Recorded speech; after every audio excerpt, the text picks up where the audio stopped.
Oh no, we're not done talking about RTX 3080 Ti's just yet, because today we're talking about probably one of the most overlooked high-end RTX 3080 Ti's. And no, it's not an ROG card, we're talking about the ASUS TUF RTX 3080 Ti Gaming OC.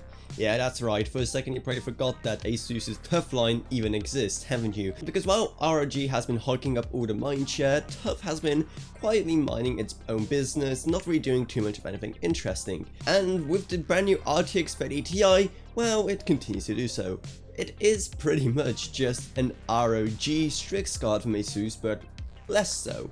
However, that doesn't mean it has nothing unique about it. Starting of course with performance, well, it performs about on par with the Strix. However, seeing how it is a slightly lower tier card, seeing how the ROG Strix is supposed to be the flagship of all flagships when it comes to ASUS, this one is overclocked to just 1755 MHz compared to the 1850 MHz of the ROG Strix Gaming OC. However, in reality, those few extra megahertz probably won't make too much of a difference in the real world. Maybe just like 1 or 2 frames extra if you're lucky. That's it. So if you want to have a 3080 Ti that performs super well, but don't want to overpay, well, it already seems like TUF may be a pretty decent option there, seeing how naturally it's also a lot cheaper than the ROG Strix. It's also way smaller than the Strix in both length, width, and height. So if you don't want your graphics card to be just this massive thing taking up all the space in your PC, then well, the TUF can also be the way to go there.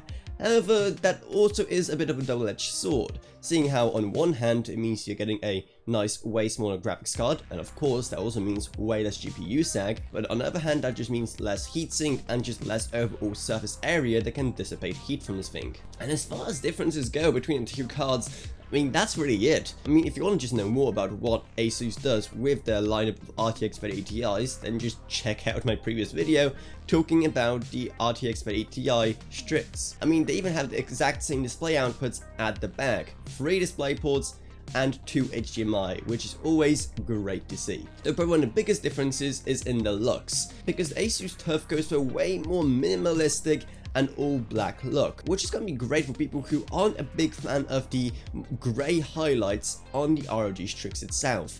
Not to mention that, as you can probably see, there's a lot less RGB on the TUF, making it a lot more of a stealth graphics card. And honestly, I prefer the look of the TUF more than the Strix here. Not to mention that the Strix cards are designed in such a way to also fit in nicely with other ROG components in your PC, like say your motherboard. But the TUF card has a way more of a universal look, so you can mix and match hardware a lot better there. So if you have, for example, a Gigabyte, MSI or EVGA motherboard, then it will fit in way more nicely with the TUF compared to the Strix. And that's pretty much all it is to the TUF RTX 3080 Ti Gaming OC. It's pretty much just the Strix Gaming OC, but slightly slower, a lot smaller, and also with a more minimalist and generic look that will fit in nicely with more components. So in the comments below, let me know which one you prefer from the two and which one you are getting if you are getting a 3080 Ti in the first place, which is still a bit of a hot topic. And hey, if you're still here, if you want to help ensure that I can make more fun videos for you and others in the future, then maybe check out my Patreon. That is going to be down in the video description below, and even $1 a month goes a long way in helping out my channel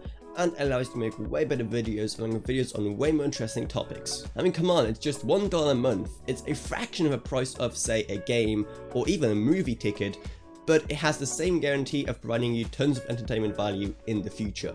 I'd also love to thank my existing patrons Gavin Burns, Ryan, LKB, Meg Sumner, Blake the Rake, and Shane Allcroft. Thank you guys so much, support truly goes a long way. Then you're also going to find the Amazon Associates links, which I'm going to link to some nice PSUs that will be able to run such a power-hungry graphics card.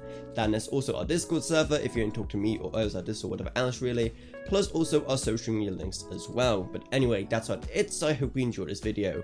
If you did, remember to subscribe, like, whatever, and I'll see you all in whatever I make next. Goodbye everyone, goodbye.